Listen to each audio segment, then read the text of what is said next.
Yon mga masters, bali 8 videos, araw-araw tuwing umaga na po tayo mag-a-upload. Maraming salamat sa mga solid kong masters dyan na patuloy pa rin na sumusuporta sa aking mga ina-upload na kwento o videos. At sa mga hindi nag-i-skip, maraming salamat po sa inyong lahat. At mag-iingat po kayo palagi and God bless. Magandang gabi mga masters, bali ngayon po ay 8 videos po ma-upload ko po sa aking YouTube channel. Tama nga mga masters, 8 videos nga po ma-upload ko. Yon, what's up mga masters? Nandito na naman tayo sa panibagong araw, panibagong kabanata na naman ang pagsasama-samahan natin ngayon guys.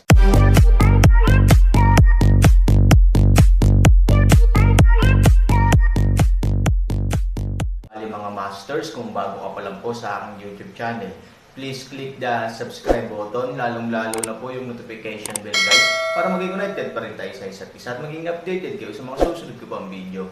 Bali mga masters, bago natin umpisahan ng kwento ay mag-shoutout po muna tayo para sa mga solid nating tagapakinig. Maraming salamat sa 5 solid kong masters dyan na hindi nag-i-skip at mga nagko-comment lagi. Ayan, weekly highlights, ayan guys, of your most engaged audience members, including your top commenters. Ayan, maraming salamat kay Master Danilo Wamar, Master Eric Capio, Master J. Elacas, Master Buhay Tribe, at kay Master Genggeng Sangan. Sila yung may highlights ngayong week. Kaya sa iba kong masters dyan na gustong mapabilang sa community spotlight, weekly highlights, ay pwede po, ay wag po kayong mag-skip mga masters. Malay nyo po, mapabilang po kayo next week dito sa ating 5 solid na mga masters na talagang hindi sila nag-i-skip guys. Bali mga masters, isang linggo ko po itong ilalagay o i-attach sa aking mga video itong 5 masters natin na solid talaga ngayong linggo. Maraming salamat po sa inyo and God bless. Yun na nga mga masters, no? Bali hindi na ito patagalin. In 3, 2, 1, let's go!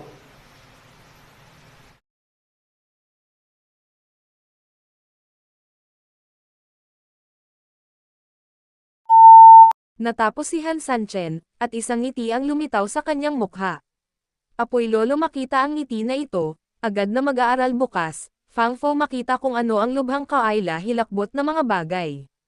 Oo, grabe talaga, kasi para kay Lolo Luo, hindi yung ngiti ni Aaron ang nakita niya, kundi yung smile from death. Ang tanging naramdaman niya ay pamamanhid sa kanyang anit at goosebumps sa kanyang katawan. Sa oras na ito, biglang kinuyam ni Aaron ang espada sa kanyang kamay, at pagkatapos ay itinutok sa kanya, dahan-daang bumukas. Espada, apoy, surge. Ang buong lupa ay nanginginig dito.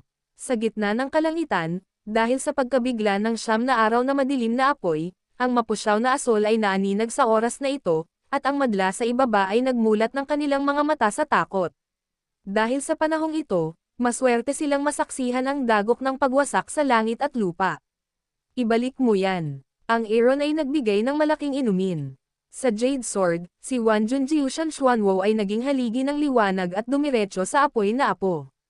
Sa pagtingin sa kanyang karaniwang ginagamit na 9 na araw na Xuanwo, tumalikod siya at inatake ang kanyang sarili.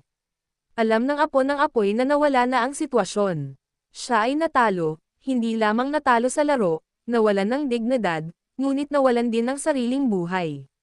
Sa harap ng mapangwasak na suntok ni Aaron, wala siyang paraan para umatras o huminto. Wala siyang magawa kundi maghintay sa kamatayan. Boom! Nang dumaan ang haligi ng apoy ay agad na nilamon ng apoy ang figure ng lolo. Ano? Ito. Paano ito posible? Sa malayong kinatatayuan, si Ye Gacheng ay mapatla at hindi napigil ang matamba ng ilang beses. Napatingin ang buong tao sa malagim na eksenang nasa harapan niya. Medyo nanginginig ang kamay ni Abbas Xianling. Bagamat malawak ang ekspresyon ng mukha niya, puno ng kaguluhan ang kanyang puso. Sa oras na ito, sa itaas ng hangganan, humihinto ang oras. Ang buong countdown ng 300 segundo sa wakas ay nanatili sa 60 segundo.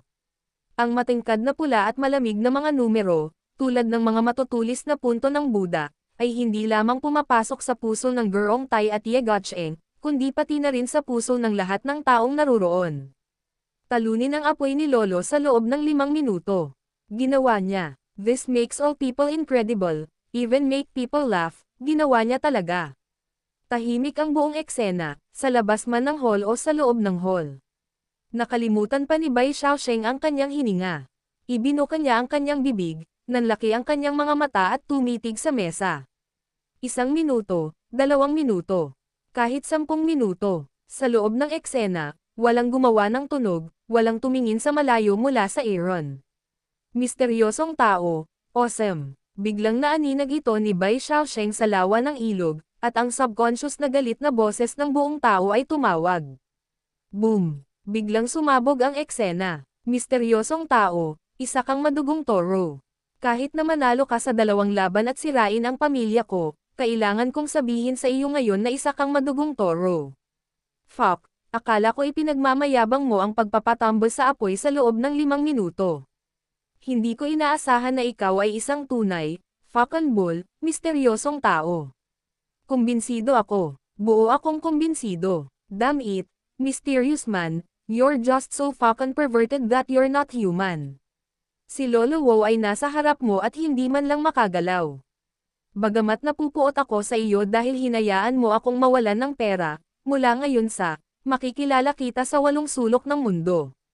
Mga mahiwagang tao, sinasabi na ang mga kabataan ay hindi walang kabuluhan, ngunit hindi ko pa kayo nakitang napakabaliw, ngunit baliw at makapangyarihang tao, mabait at isang bayani. Misteryosong tao, dapat mayroong isang alamat tungkol sa iyo sa mundo ng lahat ng direksyon. Sa loob ng 5 minuto, ang apoy na apo ay magiging iyong patay na kaluluwa sa ilalim ng espada. Ang bagay na ito ay ipapasa magpakailanman. Sa oras na ito, isa-isang tumayo ang isang grupo ng mga tao at umatungal sa galit. Matapos ni Aaron ang 5 minutong panunumpa, maraming tao sa eksena ang bumaling lamang sa Aaron. Para sa sino man, ang 5 minuto ng Aaron ay talagang isang hindi pa nagagawang hakbang. Bago ang laro, walang maniniwala sa ganitong uri ng kalokohan, at kahit ang mga salitang ito ay walang ibang epekto maliban sa pagpapatawa at paghamak ng mga tao. Kung tutuusin, napakaganda ng reputasyon ni Grandad Flameng. Ang taong kayang makipagkompetensya sa mga dalubhasa sa 8 kaparangan, matatalo ba niya siya ng may kumpiyansa? Hindi banggitin ang 5 minuto. Sa makatuwid, ang ganitong uri ng pananalita ay naging baliw hanggang sa wakas, at naging balat ng baka sa langit. Pero sinong mag-aakalang ginawa niya? Sa oras na ito, sa atik ng gusali, nakangiti ang anino at ipinapalakpak ang kanyang mga kamay. Kawili-wili, kawili-wili, talagang kawili-wili. With that, iniwan niya ang nakatulala na Aojun at tumalikod na para umalis. Nagulat si Aojun. Kung hindi niya ito nakita ng sarili niyang mga mata, hindi siya makapaniwala na may mga tao sa mundo na kayang kumilos laban sa langit. Apo-apoy yon. So, parang baguhang player, ginawa niyang fan. Grabe talaga ito. Sa isang lugar sa labas ng bulwagan, isang matandang Daoist ang nakasando sa isang poste ng puno. Namumula na siya at lasing na. Sa oras na ito, nakita siya ng pamilya na dinampot ang kanyang lung at uminom ng isang subo ng alak. Tumawa siya, maaari mo akong turuan, maaari mo akong turuan. Kung may nakapansin, nalaman na lang niya na bagamat nakahiga siya sa poste ng puno, medyo malayo talaga ang buong katawan niya sa poste ng puno. Kung may susukat muli, mas magugulat siya na ang distansya sa pagitan ng silk gap at ng matanda ay eksaktong 1 buhok, hindi hihigit sa 1 sandali, hindi bababa sa 1 millisecond. Aaron, masyadong malakas, ikaw ay masyadong malakas. Sa sandaling bumaba siya sa entablado, sumugod si Bai Xiaosheng upang salubungin si Aaron. Ang tagumpay ni Aaron ay tila mas masaya kaysa sa kanyang sarili. Kamusta na? Sapat na ba ang kasikatan ngayon? Nakangiting sabi ni Aaron. Tama na. Paanong hindi ito magiging sapat? Ang kompetisyon ng gabing ito ay nakakuha ng maraming atensyon. Hindi lamang ang mga manunood sa labas at loob ng bulwagan ang puno, kundi pati na rin ang mga bintana ng mga pabilyong iyon sa itaas ay nabuksan ng husto. Masaya si Bai Xiaosheng. Pavilion. Sa pagbabalik tanaw, nalaman ni Han San na bukod sa pangunahing bulwagan, ang bulwagan ng Kishan ay may mga bulwagan ng panauhin sa magkabilang panig, 3 palapag ang taas, na may 72 mga silid na pambisita at higit sa 80 mga silid ng mga alagad. Kabilang sa mga ito, ang bawat guest room ay may kabuuang 1,000 square meters, na may marangyang palamuti, pangunahin ang mga kwarto ng Zoksyong mula sa lahat ng direksyon. Ang magkabilang panig ng silid ay pinalamutian ng mga hardin, pool at iba pang mga dekorasyon upang matiyak na ang bawat dalawang silid ay hindi bababa sa 10 metro ang layo, tulad ng isang hiwalay na hilera. Mayroong 2 pang palapag sa itaas ng bawat hilera. Sa bulwagan ng kitchen, tinatawag itong langit at lupa na attic. Natural, dahil ito ay nakatapak sa ulo ng ibang tao, mas mahusay na maging superior. Mayroong 20 na upuan dito, na karaniwang ang nangungunang 20 pamilya o sekta sa mundo. Tumawa si Bai Xiaosheng. Kailangan lang nilang buksan ang bintana para panoorin ang kompetisyon. Karamihan sa mga oras, gayunpaman, ang kanilang malaking pamilya o sekta ay hinamak na panoorin ang kompetisyon para sa posisyon.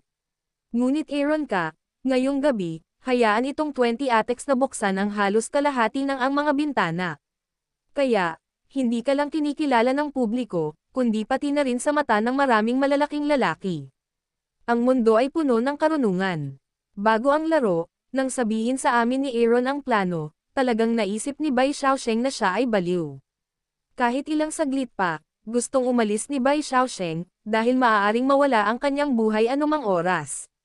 Gayunpaman, kung isasaalang-alang na ang Aaron ay nagligtas sa kanyang sarili, si Bai Xiaosheng ay ibinigay lamang ang kanyang buhay upang samahan ang isang ginoo, ngunit hindi niya inaasahan o pinaniwalaan ang Aaron. Ngunit hindi nagtagal ay sinaktan siya ni Han sa mukha. Siyempre, para kay Bai Xiaosheng sa Jiangho, ang ganitong uri ng pagsampal sa mukha ay talagang cool, at walang masama sa pagkakaroon ng higit pa. Bumalik sa bahay, binigyan ni Bai Xiaosheng si Aaron tsaa at tubig.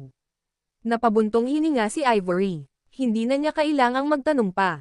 Alam niya sa performance ni Bai Xiaosheng na nanalo ang Aaron. Babuka na sana ni Ivory ang kanyang bibig, ngunit sa oras na ito, may mahinang katok sa pinto.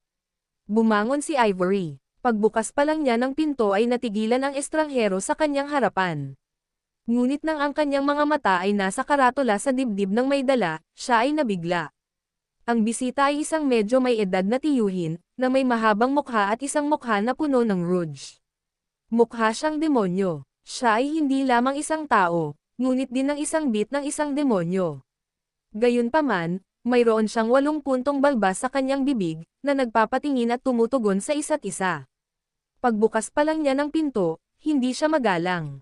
Bago ibuka ni Ivory ang kanyang bibig, diretso siyang pumasok ng mag-isa, na sinundan ng 2 katulong. Sino ang misteryosong lalaki? Obviously, nang makita niya ang Aaron, nagtanong siya ng malinaw at nagangat ng mukha. Ayaw itong pansinin ni Aaron, ngunit hinawakan ni Bai Xiaosheng ang braso ni Aaron at ipinaalala sa kanya na isa itong pagkakataon. Ako nga, anong maipaglilingkod ko sa'yo? Tumayo si Aaron at tumingin sa likod. My name is Lu Yongcheng. Kapag narinig mo ang pangalan ko, dapat alam mo kung sino ako, di ba? Bahagyang ngumiti ang nasa katanghaliang gulang, at ang kanyang mga mata ay mas mataas kaysa sa anupaman. Siya ang kapitan ng garrison sa tuktok ng asol na bundok. Alam na alam ni Ivory ang karakter ni Aaron. Sa kanyang mga salita, sasabihin ng Aaron na hindi niya kilala ang Aaron kahit nakilala niya siya.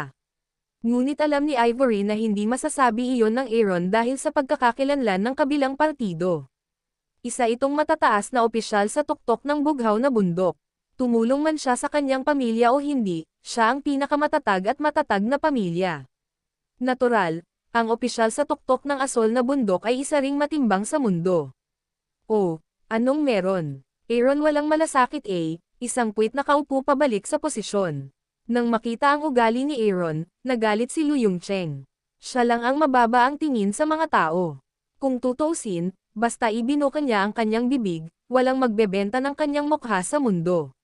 Maaari Aaron ibuhos mabuti, isang pares ng hindi pag-aproba ng hitsura, ito ipaalam sa kanya lubhang galit. Gayunpaman, may kinalaman siya rito. Pinilit niya ang kanyang galit at sinabing, maganda ang ginawa mo sa entablado ngayon, at ang pinuno ng pangkat ay maaaring tumingin sa iyo, kaya bibigyan kita ng magandang balita.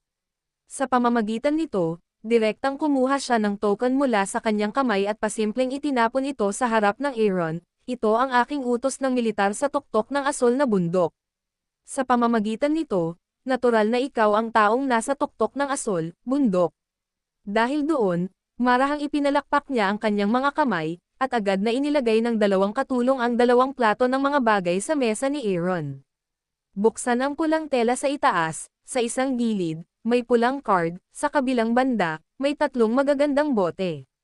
Mayroong 100,000 amethyst sa card at 3 bote ng misteryo sa tuktok ng aking asol na bundok.